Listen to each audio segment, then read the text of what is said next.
लोकसभा चुनाव को लेकर बिहार एनडीए में सीटों की बंटवारा लगभग फाइनल हो गई है।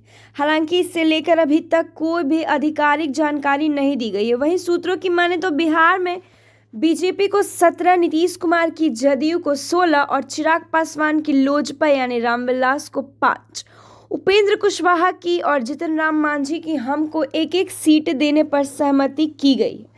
सबसे चौंकने वाली बात तो सूत्रों के हवाले से आ रही है कि वह चिराग पासवान के चाचा और केंद्रीय मंत्री पशुपति पारस को भी सीट नहीं मिली। सूत्रों की माने तो बीजेपी की ओर से पारस को राज्यपाल बनाए जाने का प्रस्ताव भी दिया गया है।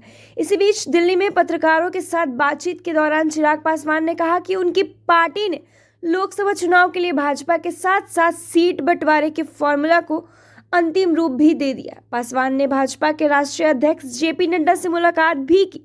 मुलाकात करने के बाद यह घोषणा की कि उन्होंने भाजपा में सभी चिंताओं का समाधान भी किया है। उन्होंने कहा कि मैं संतुष्ट हूँ। एनडीए में घटक दलों के बीच सीटों में तालमेल पर फैसला हो गया है और जल्द ही इसकी औपचारिक घोषणा भी की जाएगी।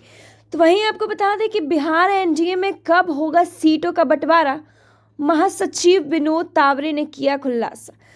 आपको बताते चले साथ ही में कि दूसरी ओर जेडीयू के वरिष्ठ नेता और पूर्व मंत्री अशोक चौधरी ने कहा कि लोकसभा चुनाव को लेकर एनडीए और बिहार की सीटों की घोषणा में एक प्रेस कॉन्फ्रेंस की जाएगी। जल्द ही सीटों की बंटवारा का अंतिम निर्णय भी लिया जाएगा।